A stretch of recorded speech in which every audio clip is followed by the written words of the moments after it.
हमारे पूज्य आचार्य जी कहते थे, भागना तो सरल है, जागना बड़ा कठिन है? भागना सरल है, जागना कठिन है। गृहस्थी में लुगाई ना संभल रही हो तो महात्मा बन जाओ। साधु बनना सरल है, लेकिन साधु हो जाना कठिन है। और लुगाई के डर से महात्मा बनना सरल है, लेकिन घर में रह करके महात्मा बने रहना बहुत कठिन है। बुरा ना मानना, जितने महात्मा बैठे के हमारे अभी त्रिशूल निकाल करके तुम लगाने लगो। वैसे त्रिशूल से याद आई, आज जो है हमको बजरंग दल द्वारा उनका जो अभियान चलता है उसका हमको भी त्रिशूल प्राप्त हुआ है। एक बार जोरदार तालियां बजरंग दल के लिए बजाओ।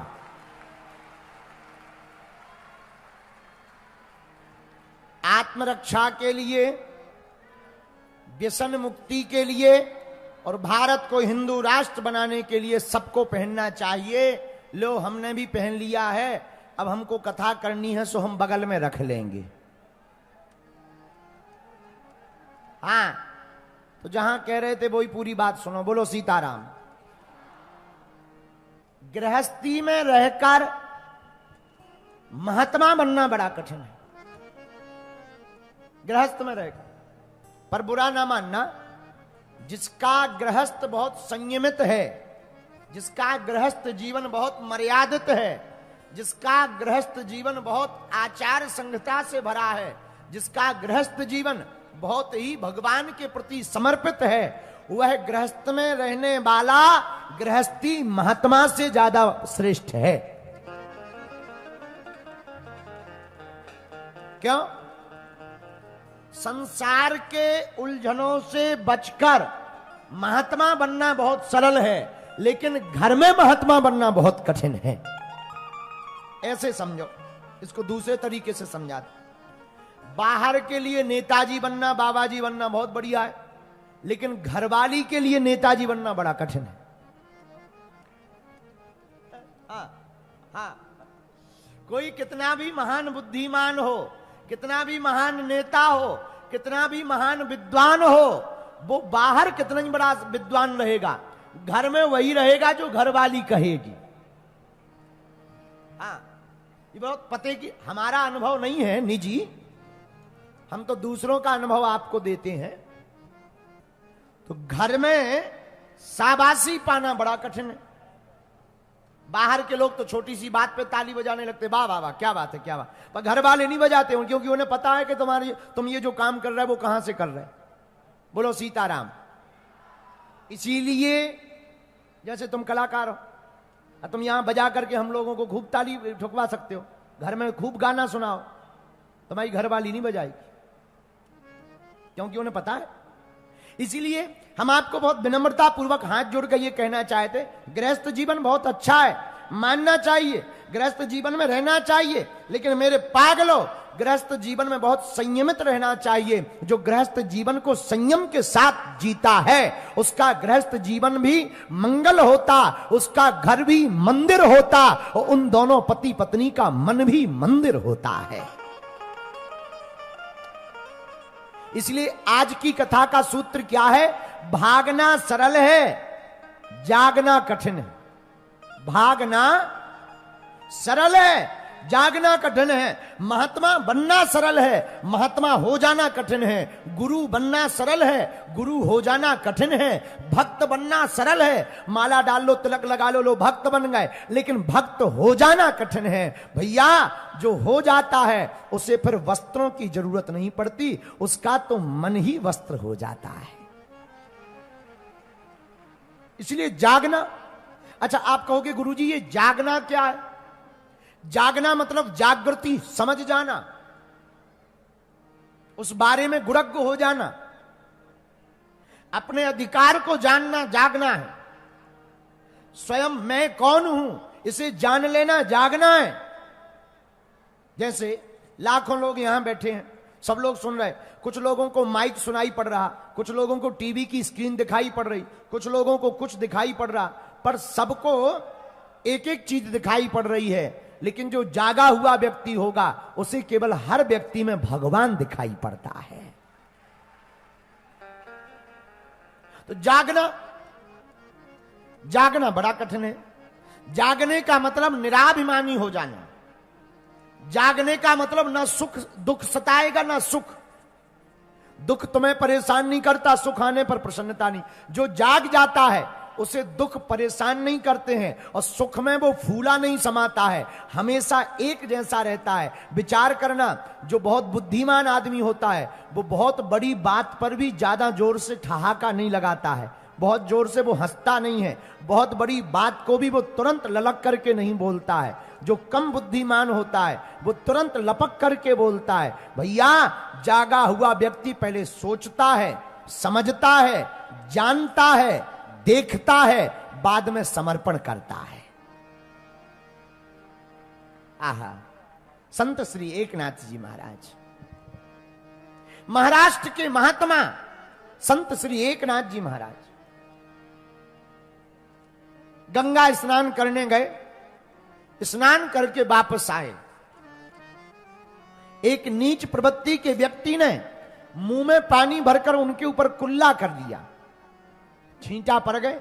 वो फिर मुस्कुरा के गए, स्नान करके वापस आए। उसने दोबारा कुल्ला किया, वो फिर स्नान करने गए, फिर आए। 108 बार उसने उनको अपवित्र किया और वो बार बार गंगा स्नान करके वापस आए। जब 108वीं बार ये मुस्कुरा कर गए तो वो व्यक्ति चौंक गया कि ये कितने धैर्यवान महात्मा है। मैं कुल्ला करता हूं, ये वापस चले जाते। विचार करो, हम तुम में से कोई होता तो 1-2 बार तो ठीक है, तीसरी बार दे चटाचट चैती निकाल देते, जबड़ा बाहर कर देते कि ले अब सारे ते कुल्ला कर ही नहीं पाएगा जिंदगी ठटरी के बरे। 108 बार गंगा स्नान करके वापस आए और जब वापस आए तो वो व्यक्ति कहता है, महाराज आपको गुस्सा नहीं आई, हमें क्षमा कर दो, हमसे भूल हो गई। महात्मा एकनाथ कहते, भैया इसमें तुम्हारी भूल नहीं, तुम्हारी हम पे बड़ी कृपा है कि तुम हमको 108 बार कुल्ला करते रहे तो 108 बार गंगा स्नान करने का सौभाग्य प्राप्त हो गया है। ये जागे हुए आदमी के लक्षण है। जो जाग जाता है वो समझ जाता है, वो दुख को भी सुख बना लेता, अपमान को भी सम्मान बना लेता है, वो अपयश को भी यश बना लेता, अपयश को भी वो यश बना लेता। कोई गाली दे तो वो कहता, भाई महाराज आपको ये गाली दे रहे हैं, और जागा हुआ व्यक्ति गाली सुनकर के नाराज। अब जैसे तुम बैठे, अबे हम तुमको इतनी कहते, इतने में ही तुम्हारी जमीन खिसक जाएगी, श्रद्धा तुम्हारी रोड पे फीकी फीकी फिरेगी। हो गए बागेश्वर महाराज, होंगे हनुमान जी के भक्त, ठटरी बनाए अपनी। 2 मिनट में ही तुम फूट करके कलिंदरी बन जाओगे, तरबूज बन जाओगे 2 मिनट में।